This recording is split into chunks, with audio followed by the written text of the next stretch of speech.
আগামীকাল 7ই সেপ্টেম্বর চন্দ্রগ্রহণ এবং এটা পূর্ণ চন্দ্রগ্রহণ। চন্দ্রগ্রহণ লাগবে আগামীকাল রাত্রি 9:58-তে এবং ছাড়বে রাত্রি 2টোর পরে।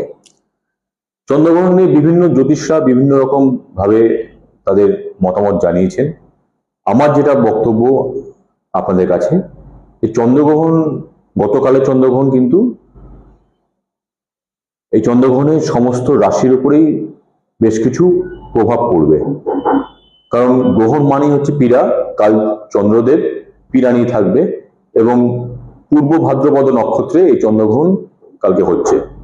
তাই কালকে সারাদিন সবাইকেই এই পরামর্শ যে কালকে সারাদিন সাবধানে চলাফেরা করবেন, দূরে কোথাও যাত্রা করবেন না এবং রাত্রি 9:58 থেকে চন্দ্রগ্রহণ শেষ না হওয়া অবধি চেষ্টা করবেন জেগে থাকার এবং তার আগেই খাবার খেয়ে নেওয়ার।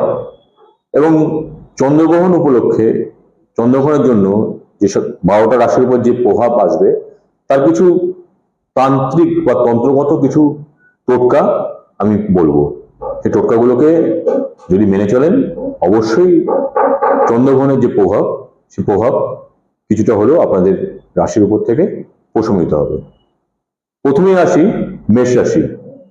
মেষ রাশির লোকজনকে বলার, যাদের রাশি মেষ রাশি তারা কালকে সাদা কাপড়, দুধ, চিনি, চাল এই সমস্ত কিছু ওই সাদা কাপড়ে বেঁধে গরিবকে দান করুন, দেখবেন ভালো ফল পাবেন।